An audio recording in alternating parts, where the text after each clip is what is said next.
Hello, my name is Jim DeMeo, and this is A Course in Miracles. Today's lesson is Lesson 96. Salvation comes from my one self.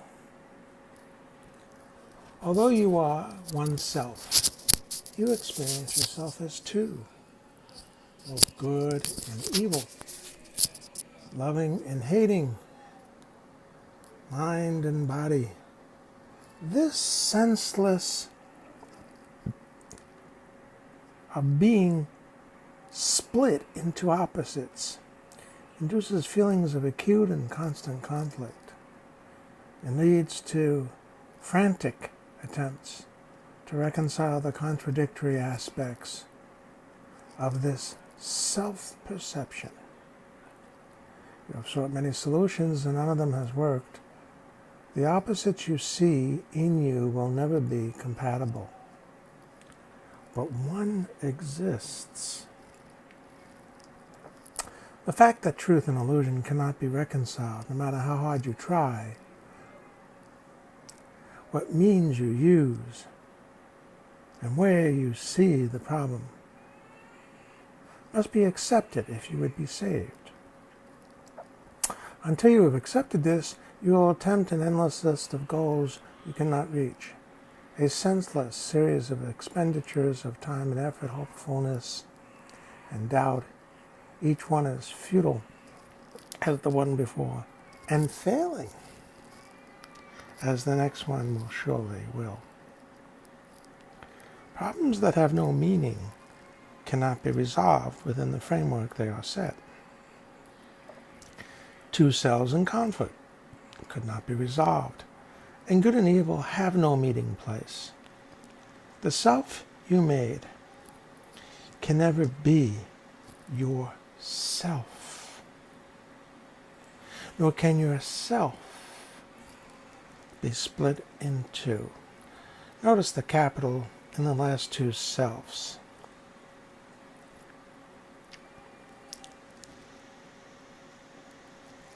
There's no capital in the first self.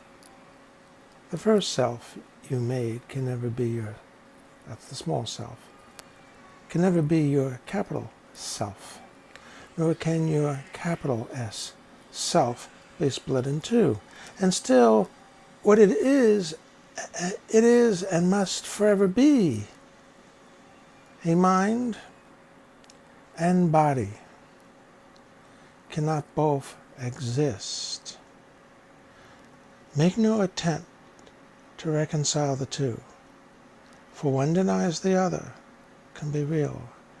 If you are physical, your mind is gone from your self-concept, for it has no place in which it could really be part of you.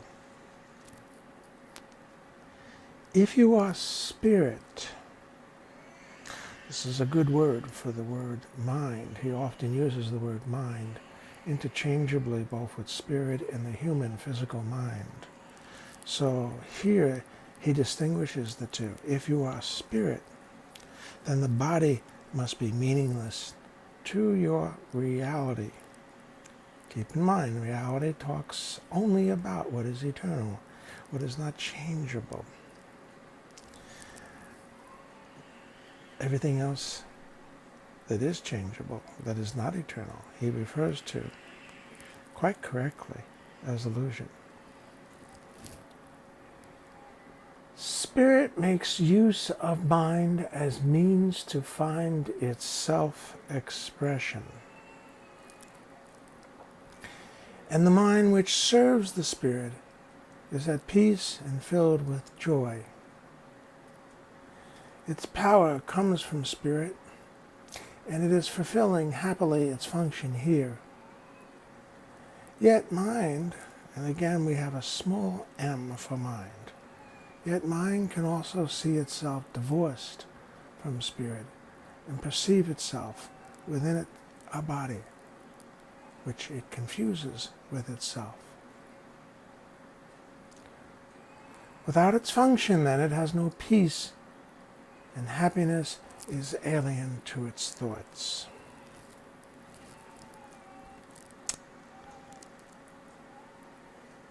yet. Mind apart from spirit cannot think. It has denied its source of strength and sees itself as helpless, limited, and weak. Now that's not what he would call thinking. He would call that non-thinking. I call it reacting. It has denied its source of strength, sees itself as helpless, limited, and weak. Dissociated from its function now, it thinks it is alone and separate, attacked by armies massed against itself and hiding in the body's frail support. Now must it reconcile unlike with like. For this is what it thinks that it's for. Waste no time on this. Who can resolve the senseless conflicts which a dream presents? The dream, of course, is the dream of all the illusions, the dream that we're a body, the dream that we're separate. Wake up. What could the resolution mean in truth? What purpose could it serve? What is it for? Salvation cannot make illusions real, nor solve a problem that does not exist. Our thought that we're separate from our source, from our loving God, is what he refers to as the illusion or the dream. Salvation cannot make illusions real, nor solve a problem that does not exist. Perhaps you hope it can. Yet would you have God's plan for the release of his dear Son bring pain to him and fail to see him free?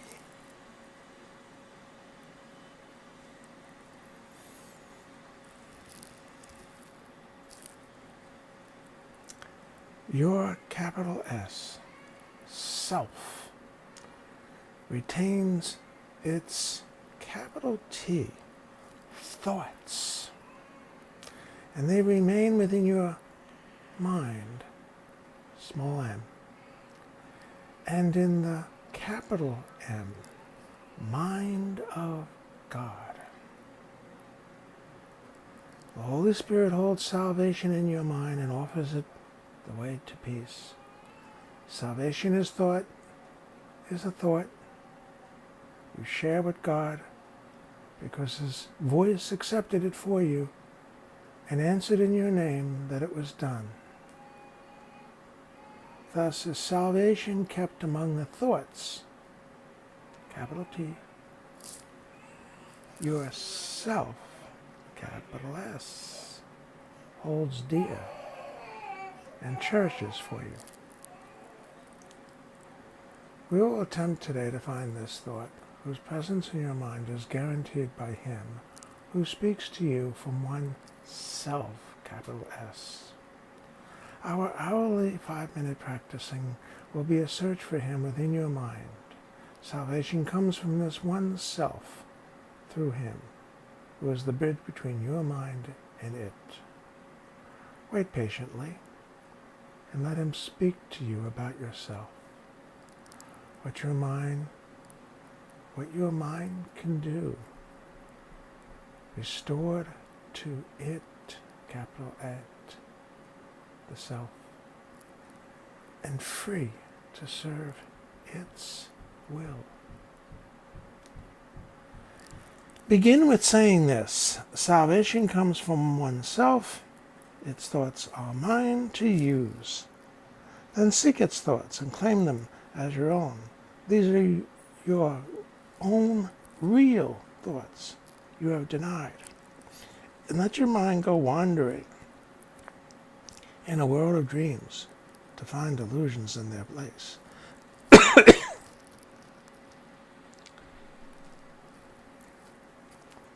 Here are your thoughts, the only ones you have. Salvation is among them. Find it there. So we can cooperate the Holy Spirit and let her show us the thoughts that we share with God. Or we can go wandering around, searching through thoughts that we've generated out of fear in our belief of what couldn't possibly be separation. If you succeed, the thoughts that come to you tell you you are saved and that your mind has found the function that it sought to lose. Now, something I would like to point out here. We must accept salvation. The fact that we're saved is reality. But we're here, through the help of the Holy Spirit, to accept reality. It's our job to accept salvation. It's not our job to say what we must do to accept salvation. It is merely listening to the higher self, who is telling us that we're saved. And the miracle, yes, I believe you.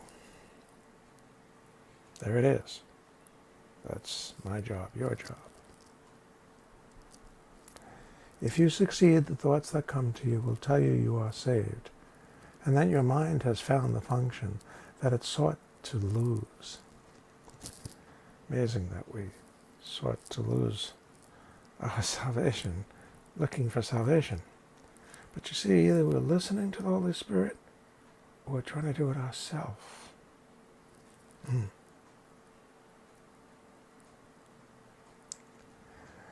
Yourself, capital S, will welcome it and give it peace. Our little mind, accepting salvation. Restored in strength, it will again flow out from spirit to the Spirit in all things, created by the Spirit as itself. Your mind will bless all things. Confusion done. You are restored. You have found yourself. You could even say you've allowed yourself. You've agreed with yourself. Yourself knows that you cannot fail today. Perhaps your mind remains uncertain yet a little while. Be not dismayed by this. The joy yourself experiences, it will be saved for you. And it will yet be yours in full awareness. Every time you spend 5 minutes of the hour seeking him who joins your mind and yourself, you offer him another treasure to be kept for you. Each time today you tell your frantic mind salvation comes from your one self, you lay another treasure in your growing store, and all of it is given to everyone who asks for it and will accept the gift. Think then, how much is given unto you to give this day, that it be given you. Hopefully the idea of separation is cleared up a little bit here. We give to receive because we're one.